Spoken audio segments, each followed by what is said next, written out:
আসসালামু আলাইকুম। Welcome back to Ferdousi kitchen.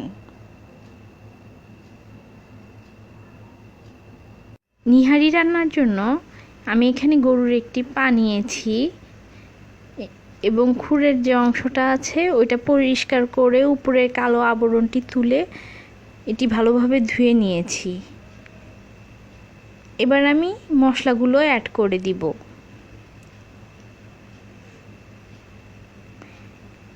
জিরা বাটা 1 টেবিল চামচ, আদা বাটা 1 টেবিল চামচ,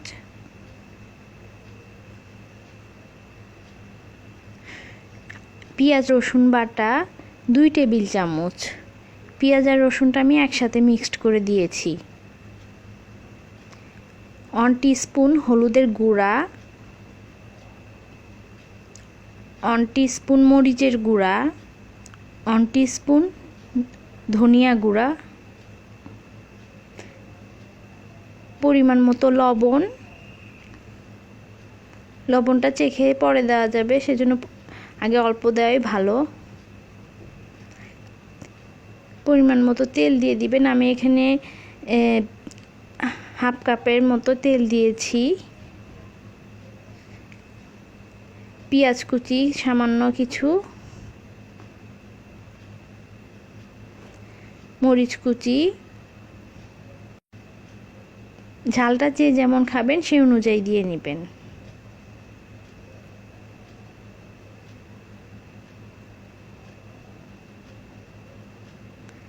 এবার পরিমাণ মতো পানি দিয়ে দিব।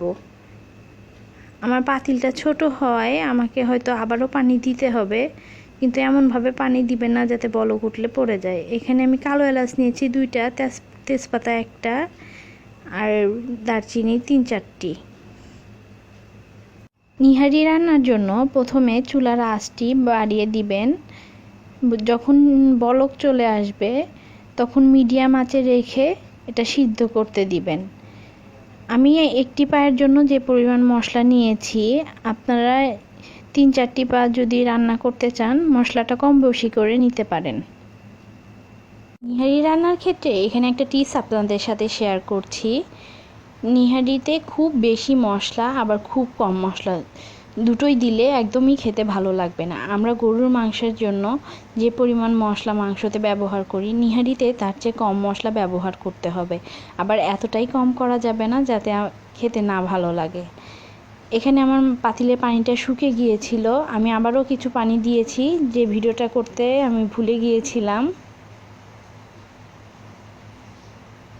নিহারিগুলো 45 থেকে 50 মিনিট জাল হয়ে গেছে। হাড়গুলো তুলে মনে হয়েছে হাড়ের সাথে অংশগুলো এখনও পুরোপুরি সিদ্ধ হয়নি, এই জন্য আরও কিছু পানি অ্যাড করে দিচ্ছি। নিহারি রান্নার ক্ষেত্রে কখনো এক জালে নিহারিটা খাবেন না। নিহারিগুলো সিদ্ধ হয়েছে কি না সেটা কিভাবে বুঝবেন, এটা এখন আপনাদেরকে দেখিয়ে দিব। দেখেন নিহারির হাড়ের সাথে অংশগুলো ছেড়ে ছেড়ে আসতেছে, তখনই বুঝবেন যে নিহারিগুলো রান্না হয়ে গেছে। হাড়ের সাথে অংশগুলো অনেক নরম হয়ে যায়, ছেড়ে ছেড়ে আসে, বোঝা যায় তখন যে না, নিহারিটা আমার হয়ে গেছে। দেখেন একটি হাড়ের সাথে তোমার অংশটা ছেড়েই গেছে একদম। আরগুলো যেমন ছেড়ে ছেড়ে হালকা হালকা ছেড়ে আসছে, এরকম হলেই বুঝতে পারবেন যে নিহারিটা হয়ে গেছে। এখন আমি নিহারিটা সোমবার দিয়ে দিব। এখানে আমি কিছু পেঁয়াজ কুচি করে নিয়েছি নিহারিটা সোমবার দেওয়ার জন্য। জাল দেওয়ার সময় খুবই কম পরিমাণ পেঁয়াজ ব্যবহার করেছিলাম। এখানে আর একটি কথা, যে নিহারিটা যে আপনারা জাল দিবেন, আমি এই নিহারিটা রাতে জাল দিয়েছি, সকালে আবারও কিছুক্ষণ 15-20 মিনিট 25 মিনিট ওটাকে আবারও জাল দিয়েছি। নিহারি কখনোই এক জালে খেতে ভালো লাগে না। আপনি হয়তো সকালে জাল দিবেন, আবার রাতে জাল দিয়ে তারপরে সোমবার দিয়ে তারপরে খাবেন, দেখবেন যে নিহারিটা মজা লাগবে। কিন্তু আপনি যদি সকালেই জাল দিয়ে সাথে সাথে সোমবার দিয়ে জিনিসটা খেতে নেন, একদমই ভালো লাগবে না। সবসময় এটা 2 জালে খেতে হবে আপনাকে। 2 জালে খেলে এটা বেশি মজা লাগে। আমি কখনো এক জালে খাইনি, এটা আমি আমার আম্মুর কাছ থেকে শুনেছি যে নেহারিতে কখনো এক জালে খেতে নেই, ভালো লাগে না খেতে। এখানে আমি একটু জিরা, সোমবারিতে জিরা দিয়ে, আস্ত জিরা দিয়ে দিলাম কিছু।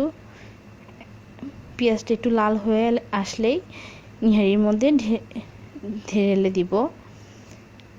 সেই জন্য আপনাদের বলা যে যাই করেন আপনারা নিহারিটা কিন্তু 2 জালে খেতে হবে। 1 জালে খেলে আপনাদের একদমই ভালো লাগবে না। আমার সোমবার দেওয়া শেষ হয়ে গেছে, আমার চুলাটা বন্ধ ছিল এবং আমি চুলাটা এখন জ্বালিয়ে দিব, জ্বালিয়ে দিয়ে একটু বলক তুলে নিব। আর আমি কিন্তু পুরো রান্নাটা করেছি মিডিয়াম আঁচে। আমি যে পানিগুলো দিয়েছি, মাংস যে পর্যন্ত সিদ্ধ না হবে পানি দিতে দিতে ব্যবহার করবেন, কোনো সমস্যা নেই যে একবার দিলে যে আবার দেওয়া যাবে না, না, আপনার হাড়ের অংশগুলো যে পর্যন্ত সিদ্ধ না হবে পানি দিতেই থাকবেন। এখন আমি লবণটা চেক করে নিচ্ছি, লবণটা একদম পারফেক্ট হয়েছে। নিহারিতে দ্বিতীয় জাল দেওয়ার কথা যেটা বলেছি, দ্বিতীয় জালে কোনো পানি অ্যাড করবেন না নিহারিতে, শুধু ঝোলটা একটু ঘন করে নেবেন। আমার তো আটা রুটির সাথে নিহারি দিয়ে খেতে বেশি ভালো লাগে। আমার ভিডিওটি যদি আপনাদের ভালো লাগে, ফ্রেন্ডস অ্যান্ড ফ্যামিলির সাথে শেয়ার করবেন, একটা লাইক দিবেন আর আমার চ্যানেলটি সাবস্ক্রাইব করবেন আরও নতুন নতুন ভিডিও দেখার জন্য। আল্লাহ হাফেজ।